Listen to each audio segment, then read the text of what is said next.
बऱ्याचशा दिवसापासून हा व्यवसाय परवडतो आणि न परवडतो. आजची जी कालोड आहे ती तुमची उद्याची गाय. कालोड संगोपनात तुम्हाला पहिले 3 महिने खूप महत्त्वाचे असतात. पूर्वीच्या पद्धतीने जर कालोड संगोपन केलं असतं तर ती कालोड एकर म्हणजे लावण्यासाठी आपल्याला 24 महिन्याचा कालखंड गेला असता.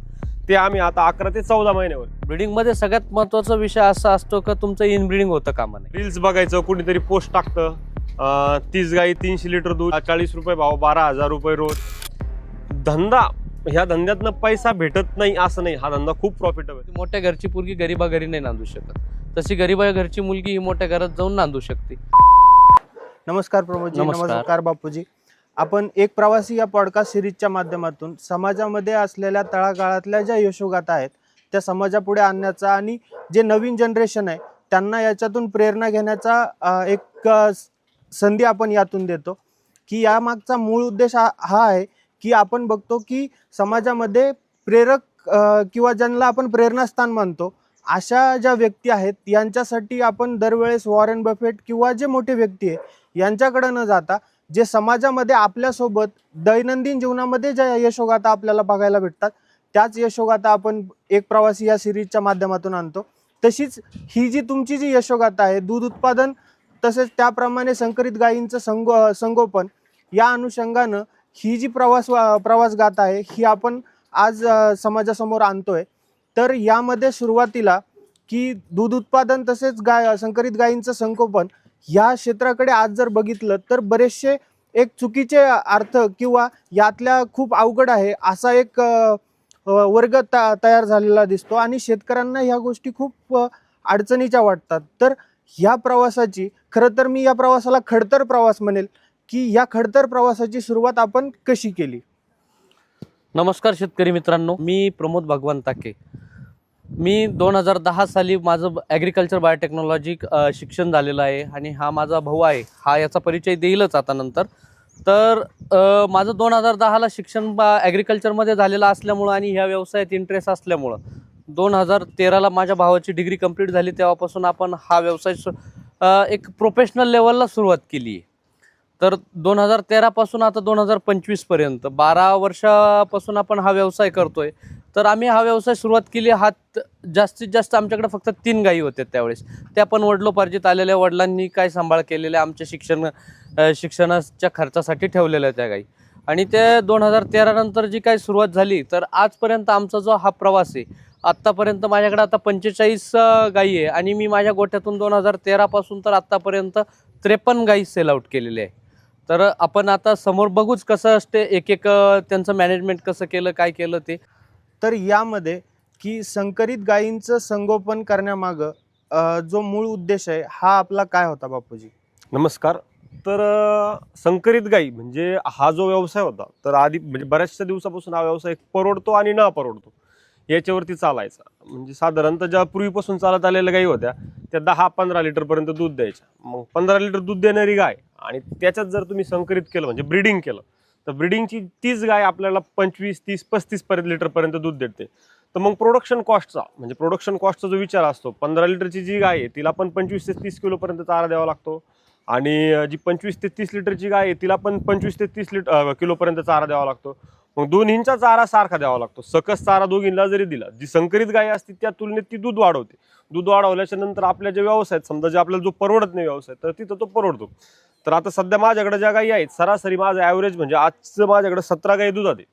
तर सरासरी आज माझ्या गोठ्याचं ॲव्हरेज आहे 310 ते 320 लिटर. म्हणजे एक गाय माझी कमीत म्हणजे सरासरी जर काढली तर 20 लिटरपर्यंत मला आज सरासरी भेटते. हे कशामुळे झालेले, हे संकरितमुळे झालेले. संकरित केल्याच्यामुळे आपल्याला दुधाची सरासरी वाढून भेटते आणि आपला व्यवसाय हा प्रॉफिटच्या दिशेने चालू होतो.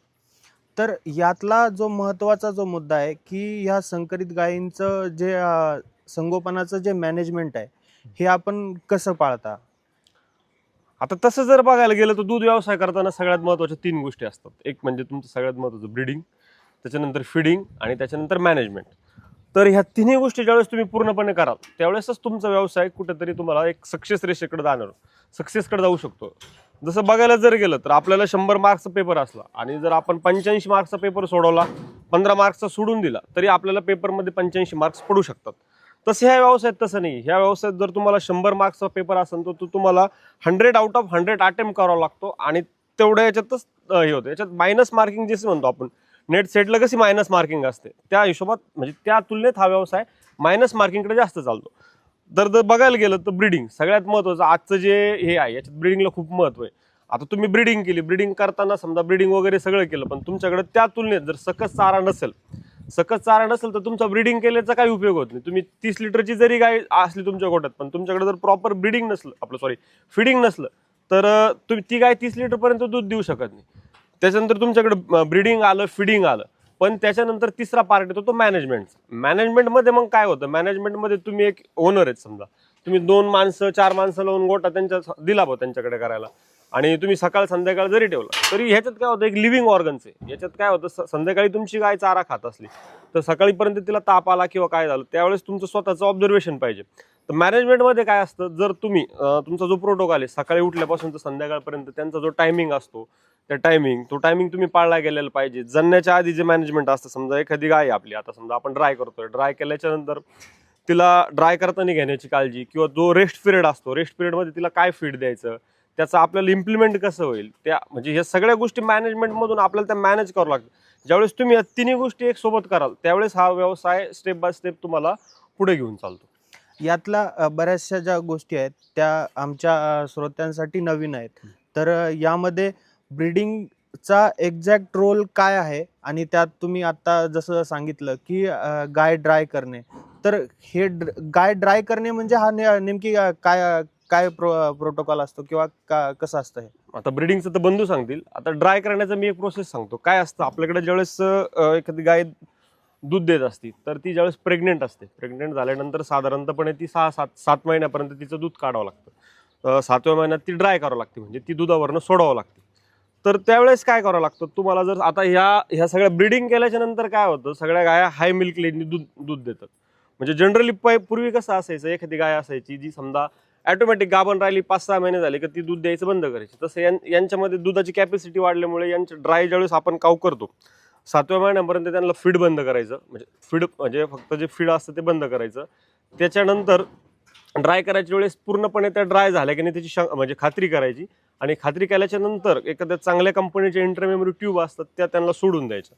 त्या सोडल्याच्या नंतर पूर्ण ड्राय झाल्याची खात्री केल्याच्या नंतर तुम्हाला त्यांना परत रिटर्न फीड चालू करायचं.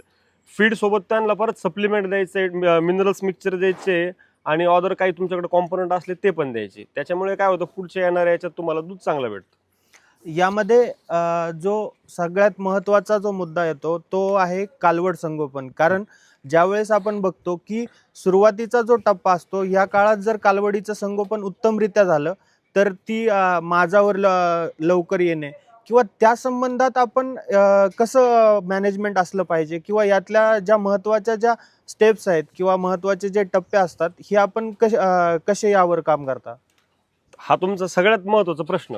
कालवड संगोपन म्हणजे काय होतं, आजची जी कालवड आहे ती तुमची उद्याची गाय, आणि बऱ्याचशा गोठ्यांवरती काय होतं, तयार घरची कालवड नसल्यामुळं ते बाहेरची कालवड विकत आणून दूध घेण्याचा प्रयत्न करतात, पण ते तेवढ्या तुलनेत ते काय सक्सेस होत नाही. आता माझ्या गोठ्याचं मॅनेजमेंट सांगतो. ज्यावेळेस कालवड जन्माला येते, कालवड जन्मल्याच्या नंतर तिचं वजन घेतलं जातं. वजन घेतल्याच्या नंतर तिच्या वजनाच्या तिला साधारणतः किती आपण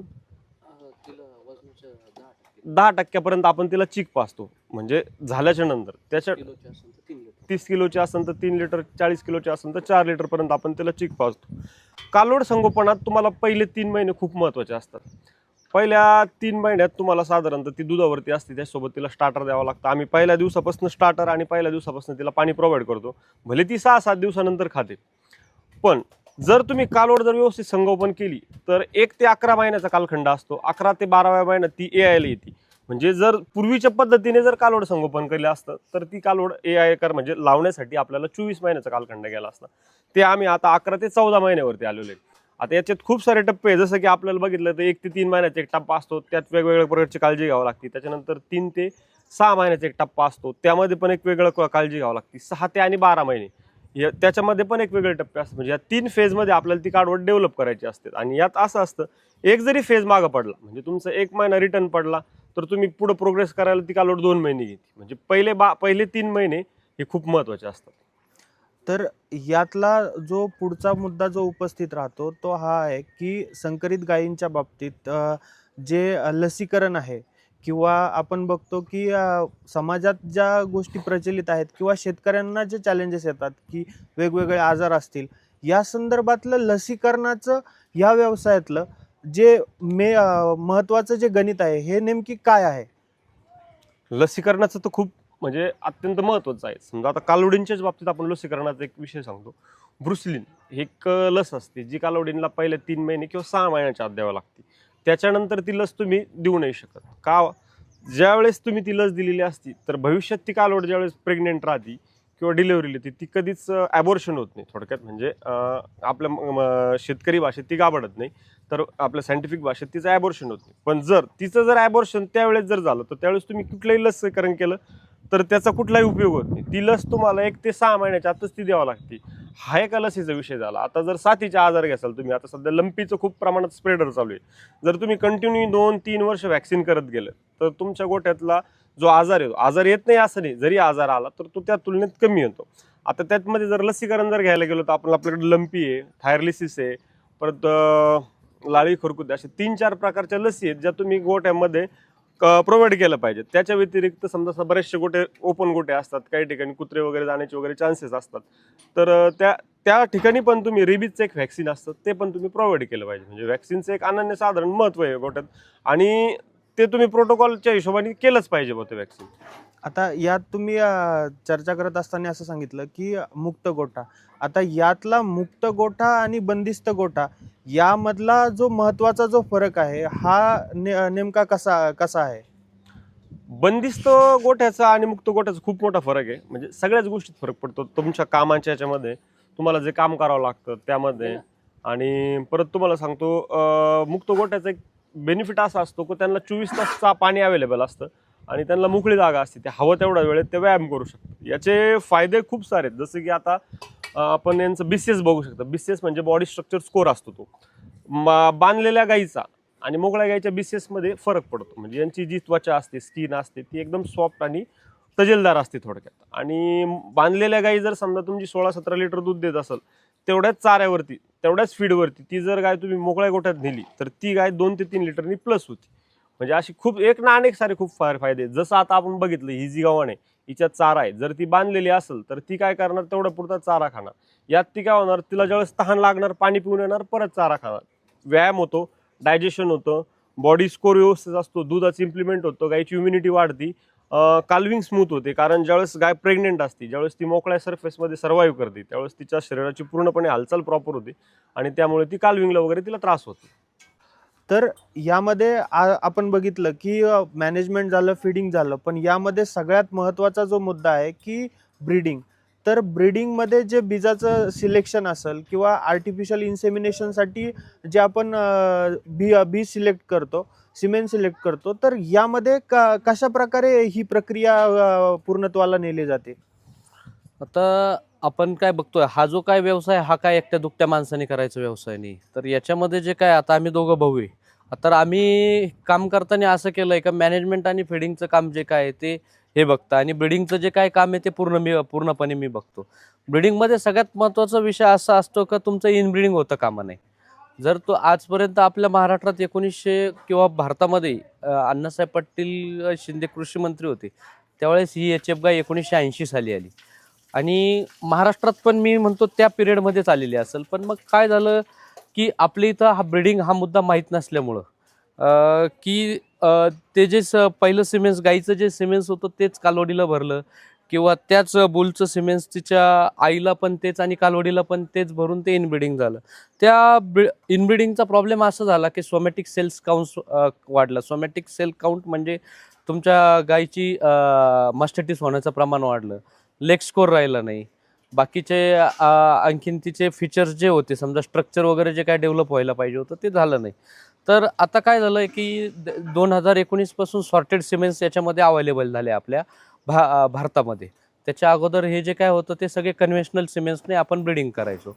आणि पीडिग्री पण आता हे जे गुगल, यूट्यूब वगैरे जे काय आलं आहे याच्यामध्ये त्याची आई कोणती होती, त्याची पंजी कोणती होती, तुम्ही गुगलवर साध्या एखाद्या बुलचं नाव टाकलं ठराविक, आता तुम्ही जर समजा म्हटले ABS पायपर बुल आहे, मग तुम्हाला ते ABS पायपरचं तुम्ही गुगलला नाव जरी टाकलं तर त्याची मागची पूर्ण हिस्ट्री येऊन जाते मग तुम्हाला एखादी आता तुमची अननोन पेडिग्रीची गाय आहे आणि अननोन पेडिग्रीची गाय आहे, तिचं मागचं काही तुम्हाला माहीत नाही, अशा वेळेस मग आपल्या भारतात किंवा महाराष्ट्रात आता असे बुल आलेले आहे.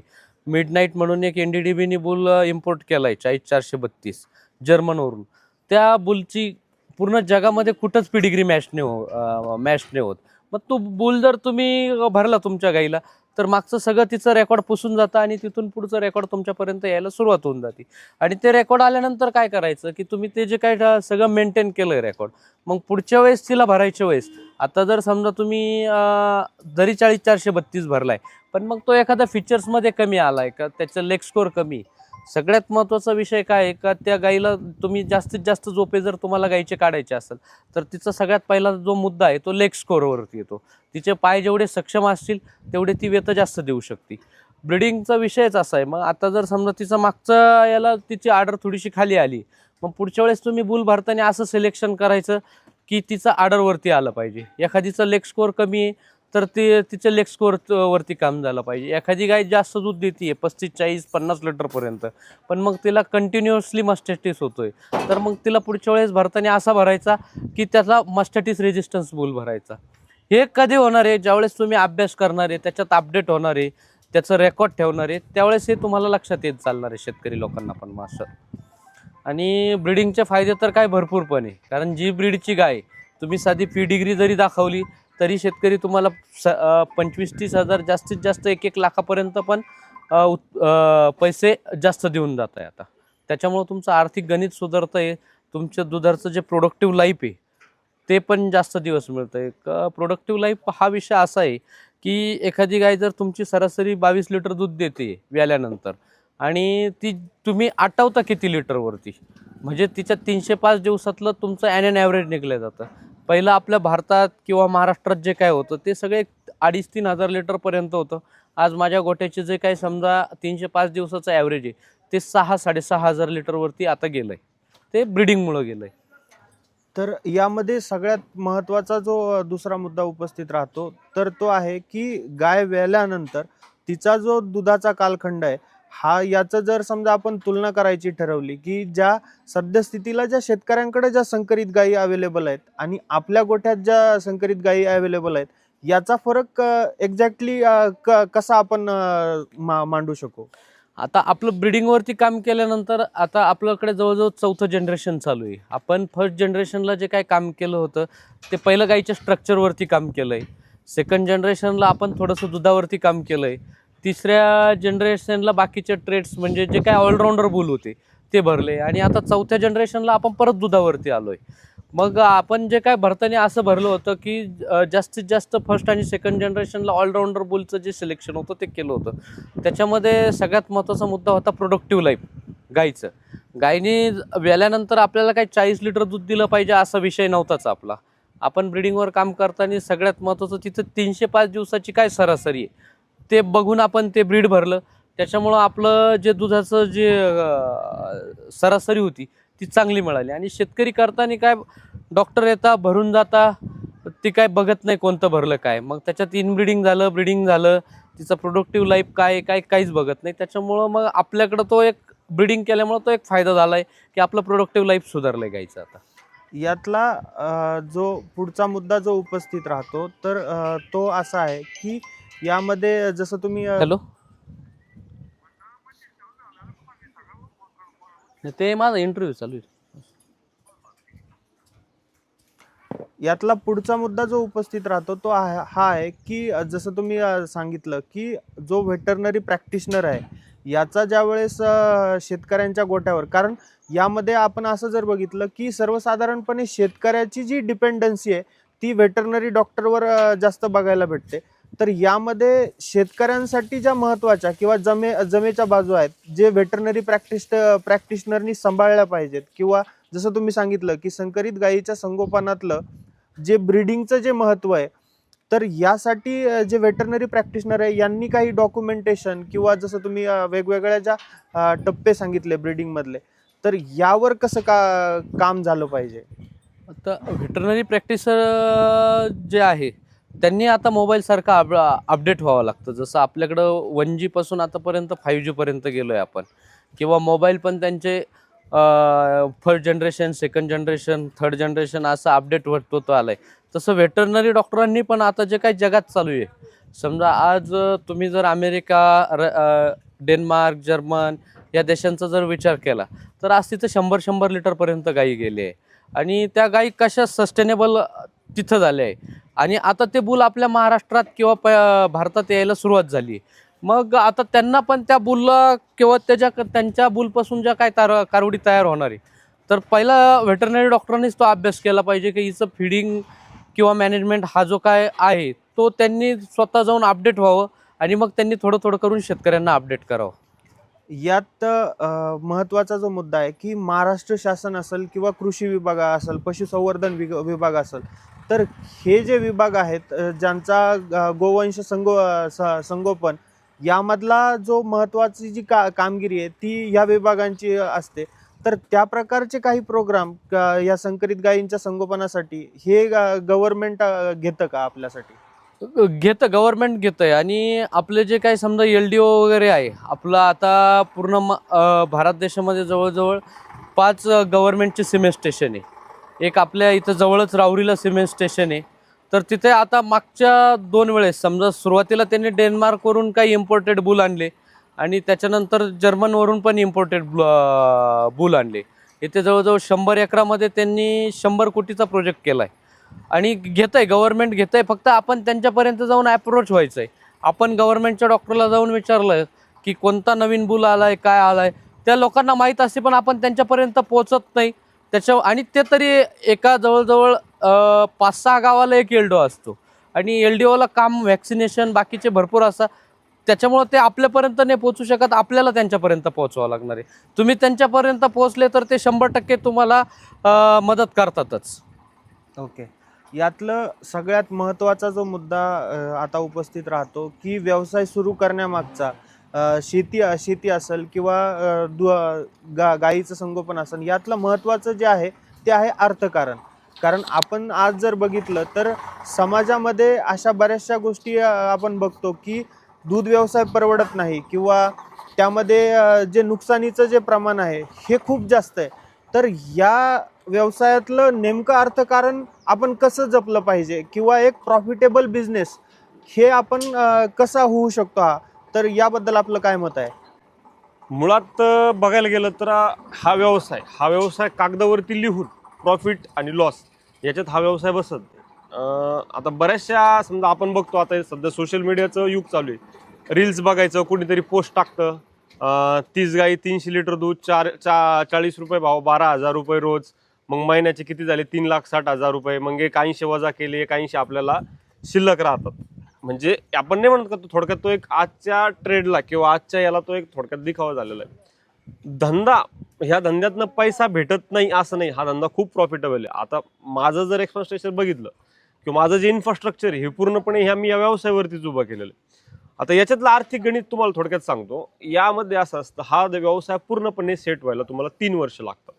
म्हणजे आज जर तुम्ही व्यवसाय चालू केला तर तिथून पुढे 3 वर्ष तुम्हाला त्या व्यवसायाला सक्सेस व्हायला लागतं.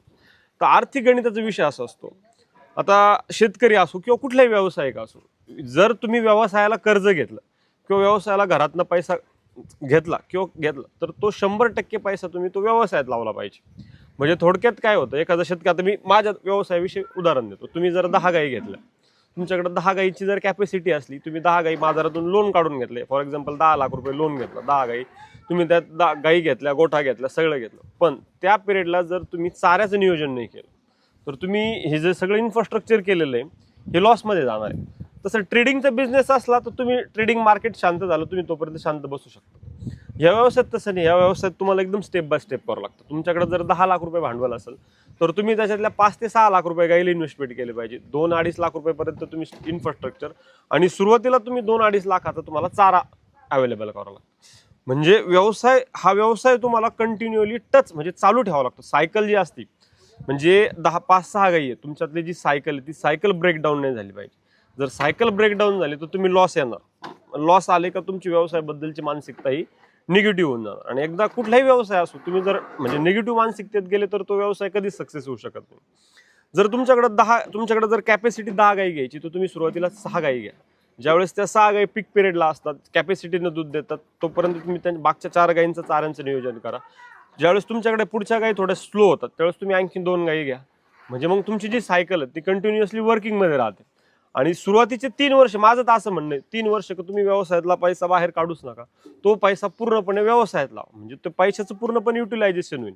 आणि ज्यावेळेस तुम्ही पूर्णपणे आलेले पैसे परत गुंतवत जाणार त्यावेळेस ते मल्टिफिकेशन होणार. आणि कुठंतरी एक स्टेज अशी येते की तुमचं मल्टिफिकेशन अशा स्टेजला जाऊन पोहोचतं की तुम्हाला पैसे ऑटोमॅटिक राहायला लागतात. आणि फॉर एक्झाम्पल शेतकऱ्यांची मानसिकता किंवा म्हणजे मी एक शेतकरी आणि आपण एक शेतकऱ्याचं काय होतं, आपण त्याच्यावरती आपले खर्च टाकतो. म्हणजे थोडक्यात आपले खर्च टाकतो. आपले खर्च टाकणं स्वाभाविक आहे. तुम्ही नोकरी केली तर नोकरीतून तुम्ही कुटुंब चालू शकता, व्यवसाय केला तर कुटुंबाचा खर्च काढला पाहिजे. पण माझं तर म्हणणं आहे तुम्ही 3 वर्ष व्यवसायाला वेळ द्या. 3 वर्षानंतर तुम्ही भलं तर कर्ज काढून चारा घ्या, व्यवसाय डेव्हलप करा, पण इन्फ्रास्ट्रक्चर असू द्या. सुरुवातीच्या काळात इन्फ्रास्ट्रक्चरला खूप सारा खर्च करायचा, गाई घ्यायला खूप साऱ्या हाय रेटने गाई घ्यायच्या. ह्या गोष्टी न करता तुम्ही एक स्टेप बाय स्टेप जर करत गेले तर हे व्यवसायात तुम्हाला नक्कीच पैसे राहतात. आता मग समजा माझं 2000 मी 12ला पास आउट झालो, मी 15 आणि 16 पर्यंत व्यवसायातले पैसे व्यवसायात लावत गेलो. मी 2012 ते 2022 पर्यंत श्रीरामपूरला हात विक्रीने दूध विकलेलं आहे. म्हणजे ज्यावेळेस डेअरीचा भाव 30 रुपये होता त्यावेळेस मी 35-40 रुपयांनी दूध विकलेलं आहे. म्हणजे मी काय केलं, त्याच्यातलं प्रॉफिट रेशो वाढवत गेलो. त्यासोबत मी गांडूळ खताचा पण व्यवसाय केलेला आहे. म्हणजे शेणखताचं जे होतं, जे शेणखत डायरेक्ट न विकता त्याचं गांडूळ खत बनवायचं आणि ते विकायचं. म्हणजे ह्या व्यवसायात तुम्ही फक्त दूध हा एकच मुद्दा न धरता तुम्ही त्याच्यापासून तुम्ही बाय प्रोडक्टकडे जाऊ शकता स्टेप बाय स्टेप. त्याच्यात नंतर तुम्ही गोमित्राचं हे करू शकता किंवा तुम्ही गांडूळ खताकडे जाऊ शकता. या सगळ्या गोष्टी म्हणजे एक बिझनेस आहे. एखादी कंपनी प्रोडक्ट लॉन्च केल्याच्या नंतर फक्त ती, आता कारखाना आहे साखर कारखाना, तो फक्त साखरेवरती कॉन्सन्ट्रेशन नाही करत, तो सगळ्या गोष्टीवरतीच प्रॉफिट रेशो ठरवतो ना. तसं हा व्यवसायाला व्यवसायाच्या दृष्टिकोनातून बघितलं पूर्ण याच्यातनं काय काय भेटतं, या व्यवसायातले जर बघायला गेलं तर 3 ते 4 मुद्दे आपल्याला पैसे कमवून देणार आहेत. सगळ्यात महत्त्वाचा मुद्दा म्हणजे दूध, जो सगळ्या शेतकऱ्यांना दूध हा एकच दिसतो, पण माझ्या मते याच्यातले 2-3 मुद्दे आहेत. तुमचं दूध असू द्या, शेणखत विक्री असू द्या, गांडूळ खत विक्री असू द्या, कालवडी विक्री असू द्या. तुम्ही कालवडी पण विक्री करू शकता. त्याच्यानंतर तुम्ही एखादी गाय दुधात आणून मांडीवर आणून ती पण विकू शकता. म्हणजे एक ना अनेक प्रकारातून तुम्हाला पैसे कमवायचा चान्स आहे. फक्त तुम्हाला त्याच्यातलं जी भूमिका आहे वेट अँड वॉचची ती 2-3 वर्ष करावं लागते. तर यात सर्वसाधारणपणे आपण जर बघितलं तर महत्त्वाचा जो मुद्दा आहे की आज आपण बघितलं की मी असं म्हणेल की आपल्या वडील जे शेतकरी आहेत तर ही शेती करणारी शेवटची पिढी असं म्हणलं जातं. कारण जे नवीन जनरेशन आहे ते यंग जनरेशनचं कडे असलेली जी उदासीनता आहे किंवा यामधले जे लॉसेस, कारण मीडिया असेल किंवा समाज माध्यम असतील हे शेतीबाबतचे लॉसेस जास्त ग्लोरीफाय करतात. तर यातल्या संधी जे नवीन पिढी आहे यांच्यासाठी कोणत्या संधी आपल्याला वाटतं की या व्यवसायात दूध व्यवसायात असू शकतात? यातल्या संधी जर बघायला गेले तर तुम्हाला आहे ना, या व्यवसायात सुरुवात करताना आधी कमीत कमी तुम्हाला 6 महिने ते 1 वर्ष ट्रेनिंग घ्यायला पाहिजे. ट्रेनिंग असो किंवा अभ्यास असो, ह्या तुम्ही घेतल्या पाहिजे. म्हणजे व्यवसायाबद्दलचे तुमचे जे काही कन्सेप्ट असतील ते पूर्णपणे क्लिअर होतील. आणि संधी जर बघायला गेलं तर व्यवसाय जसं जसं जेवढं पॉप्युलेशन वाढणार तेवढं कन्झम्पशन वाढणार आहे. तुम्ही किती इन्फ्रास्ट्रक्चर, किती IT सेक्टर असू दे किंवा काही असू दे, माणूस आला, लिव्हिंग ऑर्गन आलं, त्याला शेवटी फीड लागणारच आहे. मग फीड कुठनं तयार होणार, तर याच्यातनं तयार होणार. तुम्ही कुठल्या पद्धतीनं त्याचं मॅनेजमेंट करतात, तुम्ही कुठल्या पद्धतीनं समाजापर्यंत ते पोहोचवतात, त्या पद्धतीने तुम्हाला संधी उपलब्ध होतात. तर यातला जो तुम्ही सांगितलं की ट्रेनिंग, आज जर बघितलं तर शेतकरी जे आहे जे दूध व्यवसायात काम करतात तर यांच्यामध्ये ट्रेनिंग किंवा प्रशिक्षण याबाबत फारसा तितका अवेअरनेस नाही आहे. तर यामध्ये सर्वसाधारणपणे जर व्यवसायात उतरायचं म्हणलं तर ट्रेनिंग आवश्यक आहे. कारण ती जर गोष्ट आपल्याला अवगत नसेल तर त्यामध्ये काम करणंही तितकंच जड जातं. त्यातले बारकावे आपल्याला समजू शकत नाहीत. तर यामध्ये जर समजा सामूहिक शेती किंवा एक ग्रुप बिझनेस जो आहे, जो की आपण आत्ताच रिसेंटली आपण ब्रीडर फार्मर ऑर्गनायझेशनचा एक पार्ट आहे. तर हा नेमकी कसा काम करतो किंवा हा कसा काम करू शकेल? आता तसं जर बघायला गेलो तर आपण आपल्या नोकरीसाठी आपण वयाचे किंवा आयुष्यातले 16-17 वर्ष शिकतो. 1ली ते 10वी, 10वी 12वी, 12वी नंतर ग्रॅज्युएशन नंतर पोस्ट ग्रॅज्युएशन नंतर MD, आणि मग आपण कुठंतरी मग एखाद्या गव्हर्नमेंट सर्व्हिसला किंवा याला लागतो. पण आपल्या भारतात नाही म्हणता येणार, कारण पंजाबमध्ये तर फार पुढे गेले शेतकरी. आपल्या महाराष्ट्रातली शेतकऱ्यांच्या मुलांची जी काही मानसिकता आहे, म्हणजे व्यवसाय करता, शेती करताय किंवा दुग्ध व्यवसाय करता किंवा बाकीचे व्यवसाय करता, ते करताना कुठल्याही प्रकारचं ट्रेनिंग घेत नाही. आज मी जर 4 गायी केलंय, माझं फक्त सक्सेस बघितलंय काय, प्रमोद ताकेंनी एक 10 वर्षात इतकं काय कमवलं या व्यवसायातून, आपणही तो व्यवसाय करू. पण मग तिथंच माशी शिंकून जाते याच्यात. त्याच्यापेक्षा काय करायचं, जर समजा आज प्रमोद ताकेंनी कसं शिकले, काय केलं, हे तुम्ही आले मला विचारलं, किंवा माझ्यापेक्षाही आता आमची जी काय महाराष्ट्र ब्रीडर फार्मर असोसिएशन स्थापन झाली आहे, असे पूर्ण महाराष्ट्रातून याच्यामध्ये एक 50 शेतकरी असे निवडले गेलेले तर त्यांनी खरंच ह्या व्यवसायामध्ये काहीतरी करून दाखवलंय.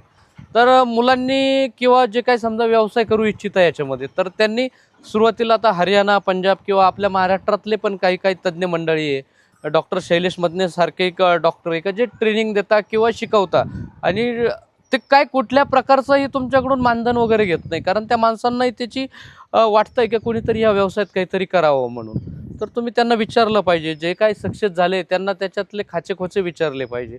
तर आपल्या महाराष्ट्रातल्या तरुणांचा तेवढाच एक प्रॉब्लेम होतो, पंजाबला जातील, हरियाणाला जातील, एमपीत जातील, कर्नाटकमध्ये जातील, तिथून गायी घेऊन येतील, गायी पण 1.5-1.5, 2-2 लाखाला आणतील, पण मग त्यांचं मॅनेजमेंटचंच प्रकार किंवा त्यांना फीड काय लागतं ते माहीत नाही. आता सगळ्यात महत्त्वाचं साहेब तुम्हाला सांगतो की एखाद्या मोठ्या घरातली मुलगी आपल्या घरात नाही नांदू शकत, तिला कारण रोज काजू बदामची सवय असते, आणि आपण जर तिला म्हटलं तू येऊन आमच्या घरातली भाकरी खाय, तर ती एक दिवसही तुमच्या घरात थांबणार नाही. तसलाच हा गायीचा प्रकार आहे. कारण आम्ही ज्यावेळेस 2023ला पहिल्या वेळेस पंजाबला गेलो होतो, तर तिथं तानिश सैगल म्हणून आमचा एक मित्र होता, तर त्याला म्हटलं तर तुमच्याकडचा फरक आणि आमच्याकडचा फरक काय, तर त्याने आम्हाला मराठी भाषेत म्हणजे आपल्या एक म्हण सांगितली होती, मोठ्या घरची पोरगी गरीबा घरी नाही नांदू शकत, तशी गरीबा घरची मुलगी ही मोठ्या घरात जाऊन नांदू शकते. तसलाच हा प्रकार आहे. तुम्ही ट्रेनिंग घेतल्याशिवाय हा व्यवसाय नाही करू शकत.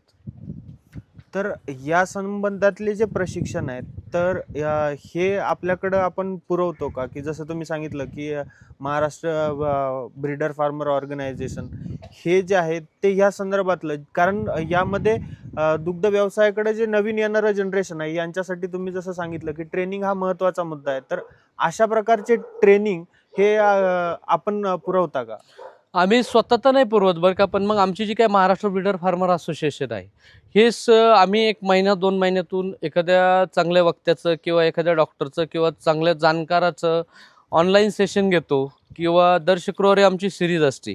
एखाद्या विद्यापीठाच्या डॉक्टरला बोलवायचं, एखाद्या शेतकऱ्याला बोलवायचं, आणि झूम मिटिंगद्वारे आम्ही त्यांचं घेतो, आणि 2-3 महिन्यातून आम्ही एखादं जे प्रशिक्षण प्रोग्राम म्हणा किंवा लेक्चर म्हणा, तर ते सगळ्यांच्या सर्वानुमते एखाद्या हॉटेलला घेत असतो असं. ओके.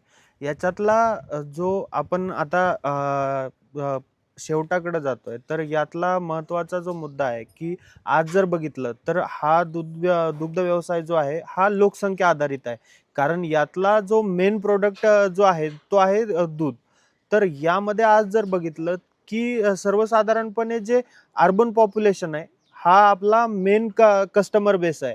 तर अर्बन पॉप्युलेशनमध्ये ज्या संकरित गायीपासून मिळणारं दूध आणि देशी गायीच्या संगोपनातून मिळणारं जे दूध आहे याबाबतचे जे काही मतप्रवाह आहेत, तर ह्या मतप्रवाहाबाबतीत आपण काय म्हणाल की जसं A2A1 हा जो कन्सेप्ट आहे की संकरित गायींच्या दुधाचा आरोग्यावर होणारा परिणाम, किंवा देशी गायींचं दूध हे फायद्याचं असतं, कारण देशी गायीचं संगोपन आणि संकरित गायीचं संगोपन हे पूर्णपणे एक वेगळा प्रकार आहे. तर आपण यामध्ये देशी गायीचं संगोपन आणि संकरित गायीचं संगोपन हा पहिला मुद्दा घेऊ, आणि नंतर जो दूध हा जो फॅक्टर आहे, कारण तो आपल्या दैनंदिन जीवनातला आहारातला महत्त्वाचा घटक आहे, याकडे येऊयात. तर सगळ्यात पहिला प्रश्न माझा असा असेल की देशी गायीचं संगोपन आणि संकरित गायीचं संगोपन यातला फरक आपण कसा मांडाल?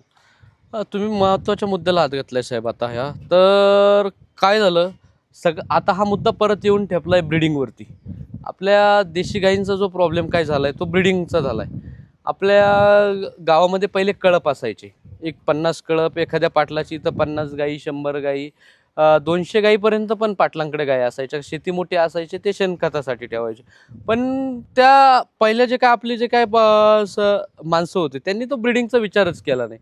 त्या गाईचं गोरं झालं, त्या गाईचंच गोरं मोठं झालं, त्याच गाईच्या तिलाच दुसऱ्या वेताला कालवड झाली, त्या पहिल्या वेळेसच्या गोऱ्याने तिला केलं, त्याच्यामुळं मग ती इनब्रिडिंग होऊन गेली.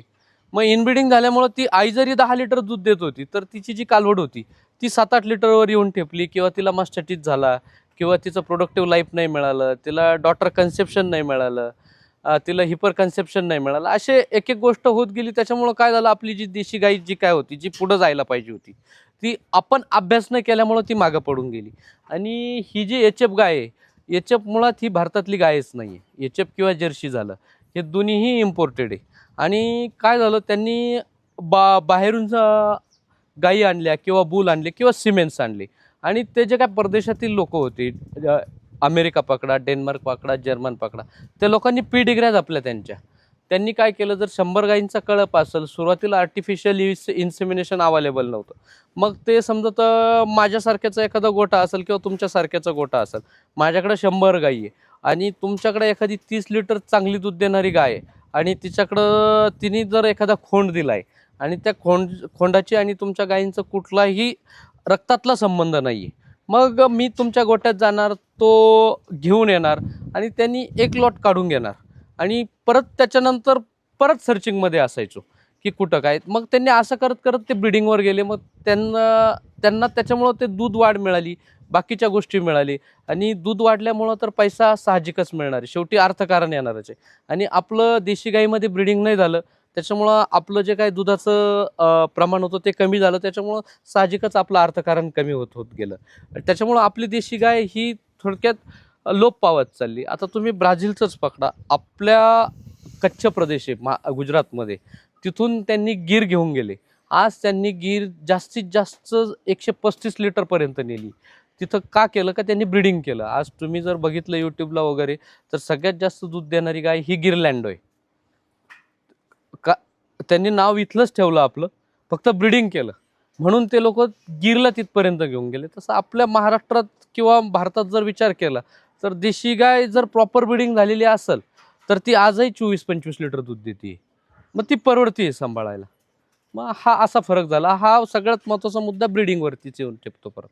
यातला जो दुसरा जो माझा प्रश्न असा आहे की दुधाच्या बाबतीतला, तर यामध्ये जे मतप्रवाह आहेत समाजामध्ये की HF गाईचं जे दूध आहे हे आरोग्यास हानिकारक आहे, देशी गाईचं जे दूध आहे हे आरोग्यासाठी चांगलं आहे, तर ब्रीडिंगमुळं त्या दुधाच्या क्वालिटीवर होणारा फरक किंवा ते आपल्या आरोग्यासाठी किती चांगलं असू शकतं हे आपण कसं मांडाल? आता जे काय HF गाय आहे, HF गाय ही नक्कीच जास्त दूध देते, नक्कीच जास्त दूध देते. त्याच्यामुळं ती आजारी तर जास्त पडते. कारण काय, तेवढं जर तिला तुम्ही सप्लिमेंट पुरवलं नाही, तुम्ही तुमच्या जमिनीत त्या प्रकारचे मिनरल्स टाकले नाही, किंवा तिला खाद्य वाटे तेवढं गेलं नाही, ती दूध जास्त देते. त्याच्यामुळं तिला इंटरनल डिफिशियन्सी तयार होते. इंटरनल डिफिशियन्सी तयार झाल्यानंतर तुम्हाला साहजिकच आहे ती आजारी पडते. आजारी पडल्यानंतर तिला तुम्हाला अँटीबायोटिक्स देणंच आहे. अँटीबायोटिक्स दिल्यानंतर काय होणार आहे, आता तुम्ही कोणत्याही कंपनीचा अँटीबायोटिक्स घ्या, त्याला एक विड्रॉल पिरियड असतो. त्यामध्ये त्यांनी लिहिलेलं असतं मीट आणि मिल्कचा विड्रॉल पिरियड किती आहे. मग काय होतं, तर आपला शेतकरी वर्ग असा आहे की तो जे काय रेग्युलर दूध आहे ते काय इतका काय बारीक अभ्यास नसतो केलेला, त्यांनी काय अँटीबायोटिक्स फ्री दूध द्यायचं आहे आपल्याला. मग ते अँटीबायोटिक्स फ्री दूध नाही दिलं, किंवा ते तसंच जे काय बिगर आजारी गाय आहे तिचं आणि हिचं दूध एकत्र करून गेलं, ते तसंच डेअरीला गेलं, तर त्याच्यात थोडाफार तो विड्रॉल पिरियड तुम्ही सांभाळला नसल्यामुळे अँटीबायोटिक्सचं ते लागतंच तुम्ही जर टेस्ट केलं तर. मग आपल्या याच्यात काय होतं की मग तेच अँटीबायोटिक्सचं दूध बघता, आणि मग असा मुद्दा येऊन उपस्थित होतो की संकरित गाईचं जे दूध आहे ते आरोग्यास हानिकारक आहे.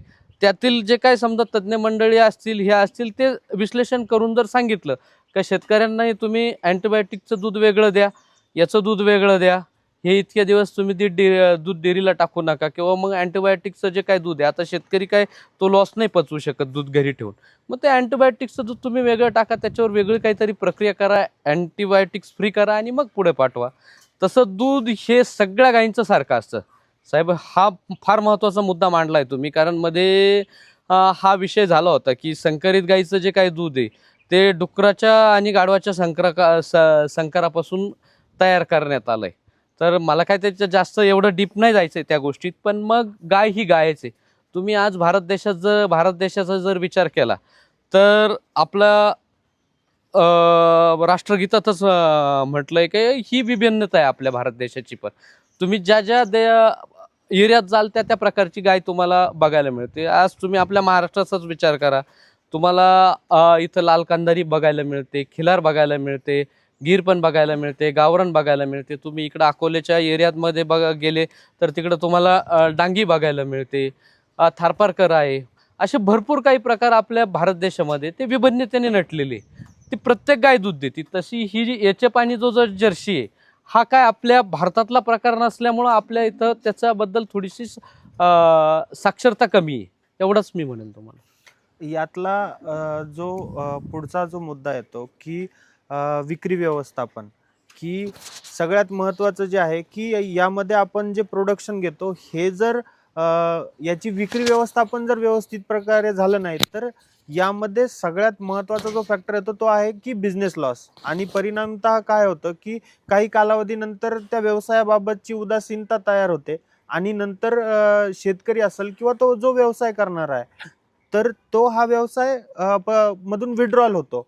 तर यामध्ये जर समजा मार्केट लिंकेज चं कसं महत्त्व आहे किंवा ते शेतकऱ्यांनी कसं करायला पाहिजे, की जसं तुम्ही मगाशी चर्चा करताना सांगितलं की केवळ दूध हाच एक उत्पन्नाचा साधन न पकडता त्यापासून निघणारं, कारण गायीपासून मिळणारी प्रत्येक गोष्ट ही याची उपयोगिता आहे.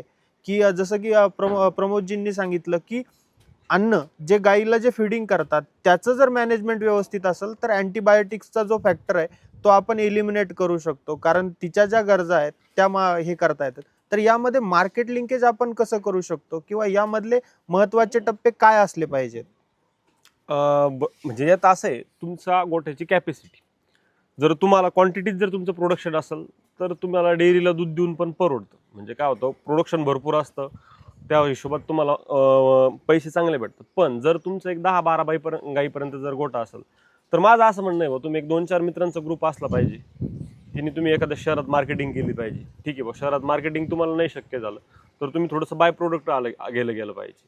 म्हणजे तुम्ही सीझनमध्ये, समजा उन्हाळ्याचं सीझन असलं त्यावेळेस तुम्ही दही, ताक, लस्सी वगैरे ही 3 प्रोडक्ट पण बनवू शकतात. त्यात पण तुम्हाला 3 महिन्याची आर्थिक उलाढाल चांगली होऊ शकते. किंवा मग तुम्ही शहरापासून थोड्याशा अंतरावर असाल, तुम्ही कुठल्याही एखाद्या माणसाला, थोडक्यात आपण कंपनी कसं करते की एक प्रोडक्ट लॉन्च करते, मार्केटिंगला माणूस ठेवून देते, त्याला टार्गेट ठेवून देते. तुम्ही तुमचा प्रोडक्ट घ्या, तुम्ही तुमच्या क्वालिटी, सगळ्यात महत्त्वाचं तुम्ही तुमची क्वालिटी स्टँड करा. तुम्ही समोरच्याला मार्केटमध्ये एवढ्या रेटला तो प्रोडक्ट देऊन टाका, त्याला सांगतो समोर तुझा प्रॉफिट तू किती ठेव. तुम्हाला पण म्हणजे डेअरीपेक्षा 2 रुपये 3 रुपये जास्त भेटले, समोरच्याला पण पैसे भेटले, तर ती एक मार्केट लाईन तयार होते, त्याने तुम्हाला पैसा अवेलेबल होतो. सीझनमध्ये तुम्ही समजा दही, ताक, लस्सी वगैरे बनवली तरी तयार होते. आता समजा दिवाळीचं सीझन आहे, तुम्ही भरपूर प्रमाणात जरी खावा बनवला असतो, 2 महिन्यापासून जरी दुधाचा खावा बनवून ठेवला असता, ह्या पिरियडला क्वालिटी दिली असती तर तुम्हाला त्या तुलनेत हे आलं असतं. म्हणजे तुम्हाला आर्थिक गणित जुळवायला तुमच्या स्वतःचे काही प्रयत्न करावे लागतील. आता शेतकऱ्याचं काय होतं, समजा प्रोडक्शन त्यांनीच करायचं, म्हणजे दुधाचा व्यवसाय त्यांनीच करायचा, प्रोडक्शन त्यांनीच करायचं, मार्केटिंग त्यांनीच करायचं, हे शक्य नाही होत. मग यात तुम्ही कंपनी सिस्टम राबवला पाहिजे. एक युनिट, आता आमचा गोठा आहे, मी मॅनेजमेंट आणि हे बघतो, यांच्याकडे पूर्णपणे ब्रीडिंग दिलेलं असतं. फिडिंग आणि मॅनेजमेंट माझ्याकडे असते, ब्रीडिंग यांच्याकडे दिलेलं असतं. म्हणजे आम्ही काय केलेलं आहे, थोडक्यात एक सर्क्युलर, तर ते डिपार्टमेंट पूर्णपणे त्यांनी बघायचं, हे डिपार्टमेंट पूर्णपणे मी बघणार. आमचे वडील आहे ते ओव्हरऑल काही म्हणजे छोटे बाकीचे डिपार्टमेंट असतात ते बघतात. म्हणजे या सगळ्या गोष्टी जसं कुटुंबात आपण कंपनीचं जसं हे करतो तसं तुम्ही तुमच्या कुटुंबाचं आखणी करून घ्या आणि तिथून तुम्हाला यश नक्कीच मिळतं. धन्यवाद बापूजी. यातला जो शेवटचा मुद्दा आहे, कारण आम्ही या पॉडकास्टच्या माध्यमातून बरेचसे जे नवीन ज्या यशोगाथा आहेत त्या समाजापुढे आणतो. तर यामध्ये आपण एक अशी प्रथाच मी म्हणेल प्रचलित करतोय की आम्ही ज्या व्यक्तींचा इंटरव्ह्यू कंडक्ट करतो त्यांच्याकडूनच पुढचा जो व्यक्ती आहे त्याचं इंटरव्ह्यू संदर्भात, की या क्षेत्रात संकरित गायीच्या संगोपन क्षेत्रात जर तुम्ही कोणाचं नाव सुचवाल, हा पहिला मुद्दा. आणि दुसरं जे आहे तो शेतकऱ्यांसाठी काय मेसेज तुम्ही द्याल?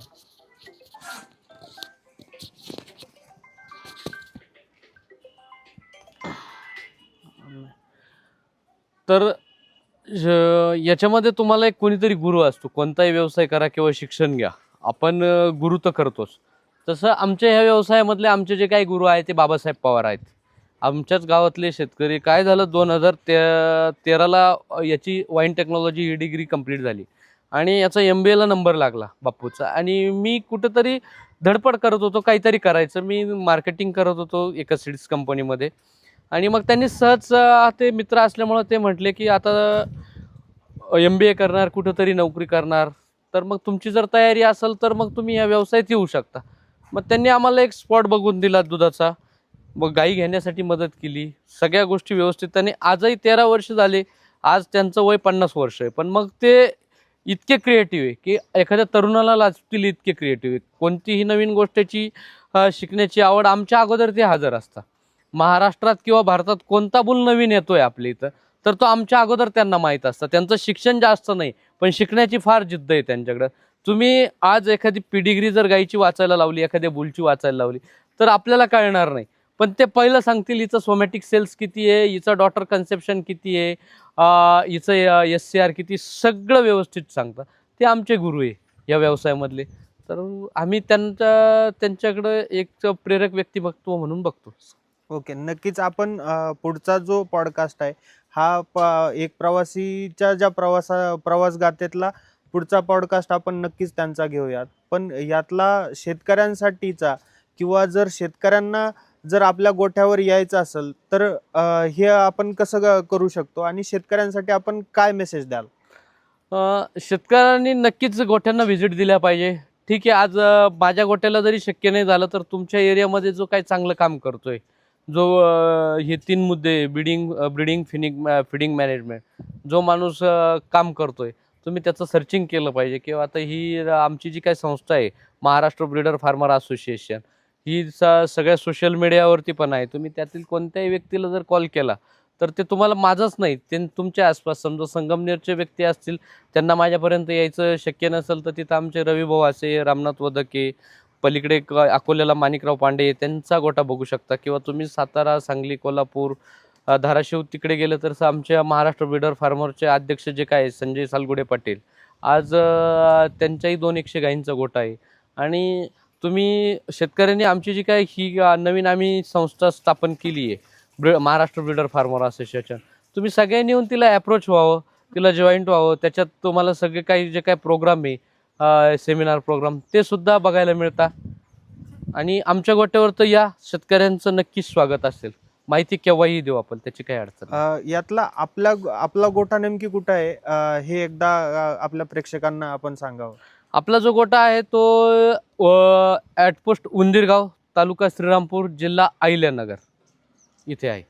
ओके, धन्यवाद प्रमोदजी, धन्यवाद बापूजी. नक्कीच हा पॉडकास्ट आपण शेतकऱ्यांपर्यंत पोहोचूया आणि तुमचा जो व्यवसाय आहे हा असाच वृद्धिंगत होत राहू ही मी ईश्वरचरणी प्रार्थना करतो. धन्यवाद. धन्यवाद.